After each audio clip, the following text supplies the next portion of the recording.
Elephant Bird. Author Arefa Tehsin. Illustrators Sonal Goyal, Sumit Sakhuja.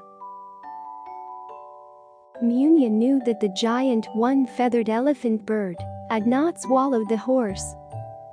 Yes, he was big enough to swallow a horse, but that didn't mean he had. The village of Adhania had only one horse cart pulled by the two horses Vayu and Drut. And Vayu had gone missing near the lake in the jungle where the bird lived. The villagers had known about the elephant bird for generations. He was the last of his race, which was considered extinct for hundreds of years. The world did not know that the living relic of that race, who had lost all his feathers but one, still roamed the jungles of Adhania.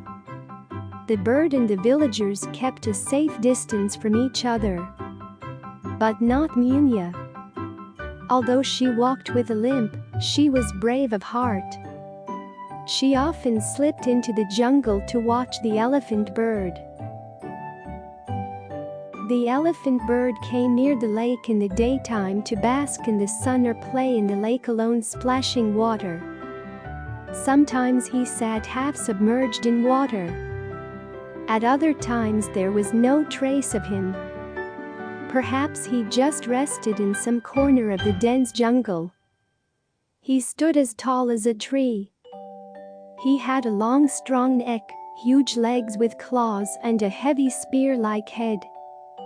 His long talons and nails looked scary. But Munia soon realized he was a shy herbivorous bird. He just munched on leaves by the lakeside. Munia felt she had something in common with him. The elephant bird could not fly, and Munia could not run.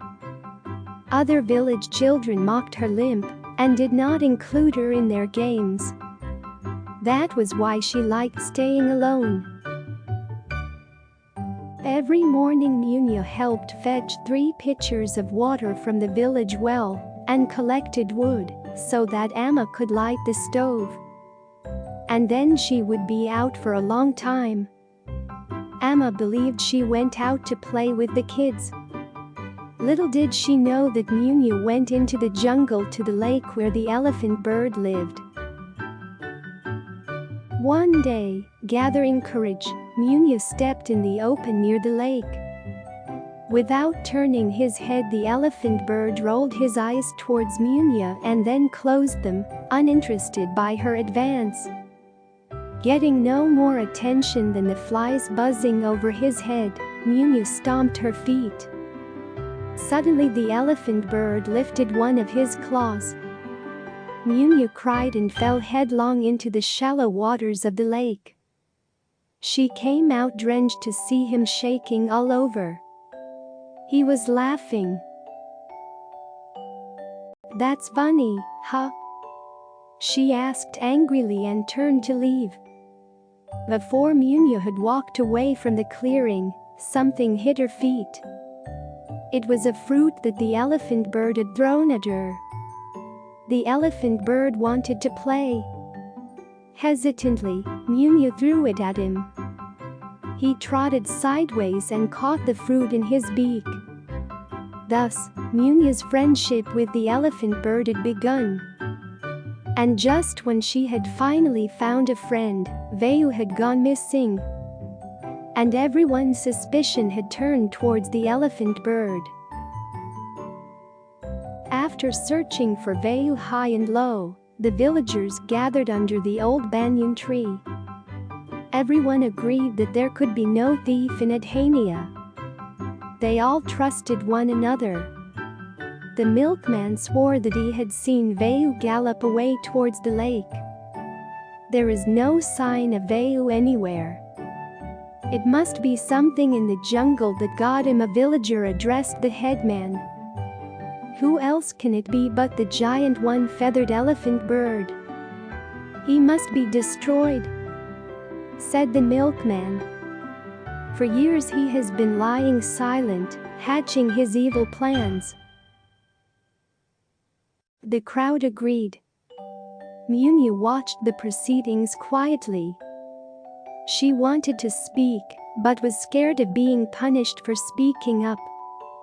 Even if she spoke, who would believe her? Yes, all these years of aimless living has made the giant dangerous, said Munia's father. Today it is a horse, tomorrow it may be our children. The headman spoke over the villagers' angry shouts. Brothers, even though we are facing a giant, we have the strength of numbers. So let us go out and finish him. A cheer of approval went up. The elephant bird did not eat the horse, Munia said softly but firmly, limping forward. I was with him when Vayu went missing.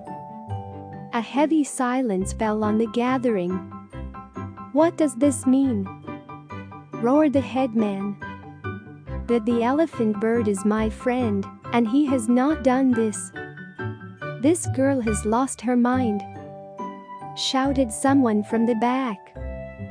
The other children laughed. He only eats leaves.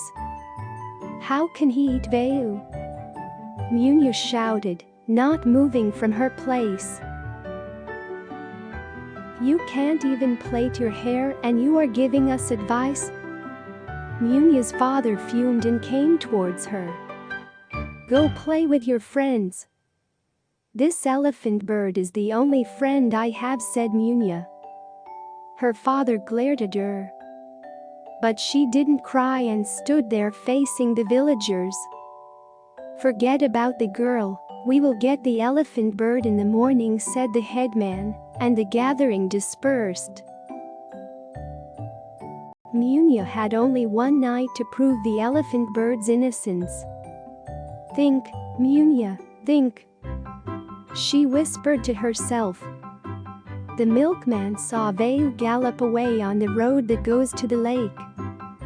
But the road takes a turn before it reaches the lake and goes towards Chandasara. What if Vayu had gone that way? Munia's parents were angry with her and sent her to bed without speaking a word. Once they were asleep, she got out of bed, took the hanging lamp and stepped out of the house. She crossed Adhania and came to the jungle path leading to Chandasara, the neighboring village. Woo rang the call of an owl in the jungle air. A jackal howled from a distance. The shadows of trees moved like long dark fingers. She hesitated for a moment, but then thought of the elephant bird sleeping peacefully in the jungle. If she didn't do something to solve the mystery, the elephant bird may not be alive to see the next night. She took a deep breath and limped alone on the jungle path in the dead of the night. The next morning the villagers gathered near the lake with sticks, sharp stones and long kitchen knives. The elephant bird was resting when the crowd approached him. The sun shone on his featherless back.